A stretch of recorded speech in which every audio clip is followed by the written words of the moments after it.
Good morning, boys and girls, and welcome to the eastern wing of the Stink Bug Works. And what would this be? Part 6 of building the Miss Exide. So in the last video, I talked about the through haul for the rudder push rod. And it had to go low here because if I flipped it over and did it on the high side, it would crash with this hatch and the top deck, and the push rod would be running through here, and I can't have that. So it's down here. That's why I have oriented the push rod as I have. And when I do the rudder connection, I'll talk a little bit more about that. As you can see, it now has a stuffing tube and a loose drive shaft too. It now has a stuffing tube. We'll talk about that right now. I used aluminum just for the looks, and some could say because you don't want bimetallic electrolysis happening here, but I'm not going to say that. Here's how I installed this stuffing tube. I used what I like to call the floating stuffing tube method, meaning I anchor one end of the pre-bent stuffing tube. You know, you bend it, check it, bend it, check it, bend it, check it, bend it, bend it, check it, bend it. So I took the pre-bent stuffing tube, mounted it here on the strut, and with my motor and the coupler, and held it about that far from the end of the stuffing tube. Then when I cut my through haul here, I used a rat tail file that was slightly larger in diameter than this 7mm tube.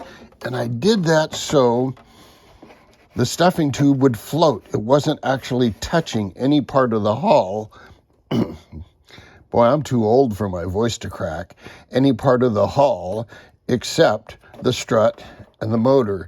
Then I came in with some cloth, and as the thing was floating, put some cloth down, let that cook off, pulled it out, added more cloth, came in from underneath with epoxy Cabosil to make a nice little fillet in here and to make this plenty strong. So that's not going to be a structural issue at all. One of the things I like to do too is when I'm laying cloth down in a hull like this, sometimes the edges, when the epoxy's cooking off, can pop up and form these little splinters.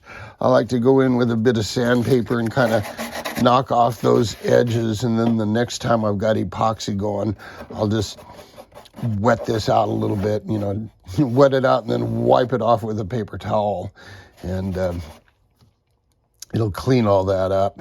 So, stuffing tube is mounted. I used just the motor and the strut to hold it. Cut the whole hole. Let's get this out before it falls out and breaks something. I cut the hole. If you look, you can see it's maybe 1 millimeter bigger on each side, but I fill that up with epoxy and Cabosil, so once the hull is painted, you'll never see that. You'll only see this and you'll go, oh, that's plenty strong.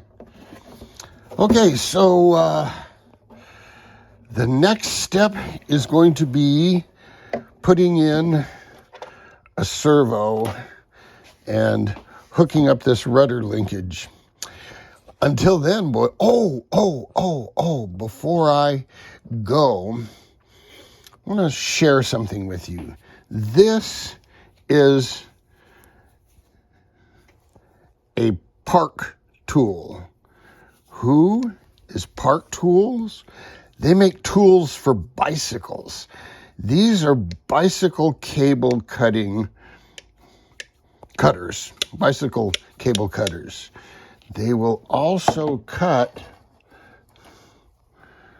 0.130 and 4 millimeter cable. This is the end it leaves right here, right there, when you cut it.